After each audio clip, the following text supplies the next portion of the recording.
नमस्कार, स्वागत आहे तुमचे आमच्या चॅनेलमध्ये। आवाज महामुंबईचा, शोध बातमीचा, कौल मनाचा। चला तर मग आमचे चॅनेल शेअर करा, लाईक करा आणि सबस्क्राइब करा। धन्यवाद। श्री सुरेश गणपत सकपाळ व संजय नारायण सकपाळ जय जवान जय किसान पुरस्काराने सन्मानित।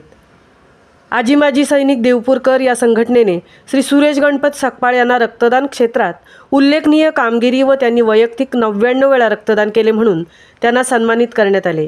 श्री संजय नारायण सकपाळ यांना गड संवर्धन, गड भ्रमंती व बेस्ट व्हिडिओग्राफीमध्ये उल्लेखनीय कामगिरीबद्दल सन्मानित करण्यात आले। देश संरक्षण करणाऱ्या सैनिकांच्या हस्ते जय जवान जय किसान पुरस्काराने सन्मानित केल्याने मन खूप भरून आले व संघटनेचे मनापासून ऋणी राहीन असे उद्गार श्री सुरेश सकपाळ यांनी मांडले। कार्यक्रम श्री चंद्रकांत कळंबे, अध्यक्ष रायगड जिल्हा परिषद, माननीय श्री किसन भोसले, प्रसिद्ध उद्योजक व गुरुवर्य हरिभक्त परायण सत्यवान महाराज महाडिक यांच्या उपस्थितीत संघटनेचे अध्यक्ष कमांडो अरुण रामजी पवार व पदाधिकारी सभासद उत्कृष्ट पद्धतीने हा कार्यक्रम त्यांनी राबवला। आवाज महामुंबईचा चॅनेलसाठी मिलिंद खारपाटील सह तृप्ती भुईर, देवपूर, पोलादपूर।